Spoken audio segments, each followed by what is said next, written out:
guys, I'm Josh Monday and you've just seen me play the solo from The Wall by Pink Floyd. There's a lot of speculation about how Dave Gilmour got this sound or how it was attained in the studio. Everything from a guitar straight into an amp to a complicated setup where the guitar was run straight into the mixing desk, compressed and gated there, then run into the front end of an amplifier. That amplifier was then recorded. So there's a whole bunch of theories there. What I want to do is take those basic elements and see if we can reproduce that sound with the gear that we have. Now when we're recreating this, we've got to strip it down to 4 basic components of the sound, or 4 elements of tone I like to call them. First one is guitar, or what guitar was used and what woods and what pickups. Secondly, the pickup selection, so what position the pickup selector was on. Thirdly, the type of amplifier, including the gain and EQ of that amplifier.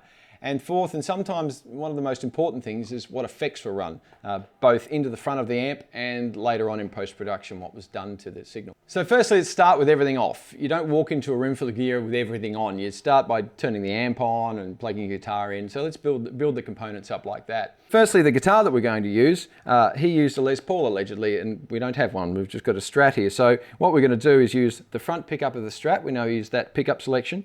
And we're going to thicken that up with some compression so we can get a tone that's closer to that. Let's have a look at the amplifier type. We've got a lead amp here and just a nice smooth overdrive.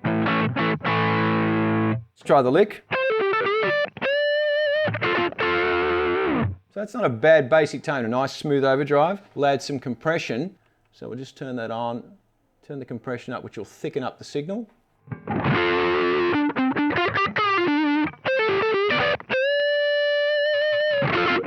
Also gives us a lot of sustain without that much gain. And that's really the characteristic of an amp cranked really hard and turned up a lot, and we can get that at a lower volume. And also, of course, the big characteristic reverb. So let's turn on the reverb there and turn that up a little bit.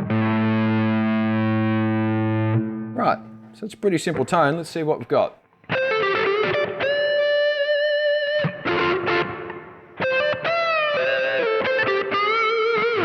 It's pretty close. So there we have it, The Wall from Pink Floyd. Now, if you want to download this patch or get more detailed description about sound design, please visit our website. Thanks guys, I'm Josh Monday. I'll see you again soon.